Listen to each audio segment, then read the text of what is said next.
All right, so this is what they call a barbecue bag.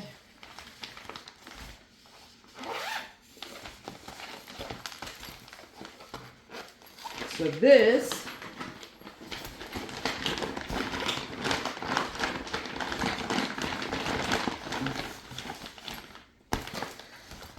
it's called the barbecue meat blanket. So if you're out there barbecuing, you got a lot of extra meat,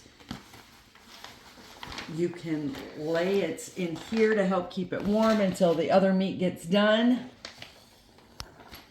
If you're traveling, You're wanting to keep meat warm, which sometimes we have to do that. you go into a party and you're cooking something. And it needs to stay warm. Nobody wants cold food. And then these are the little sheets that you put in there. Or you can wrap your meat up. Wrap your meat in there. Yeah. Yeah, because it's easy to clean. Yeah, it's... And those are like BB says, you wrap your meat up in that, and then you stick it in here. Yeah. And then you zip it up to go. So that was a good idea. I don't know who invented that, but good job.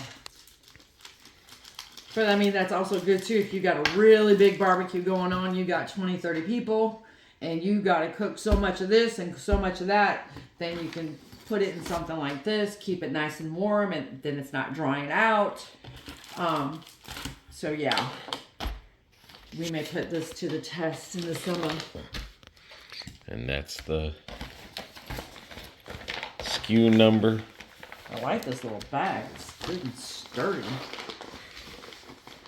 And where's that other piece of paper that probably fell out the bag? I don't know. To show that it's from. There it went. And that's where it's from.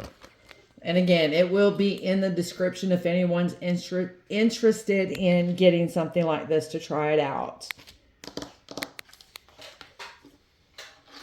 So until the next video or the next review, everybody take care. Take care of one another. Take care of yourselves.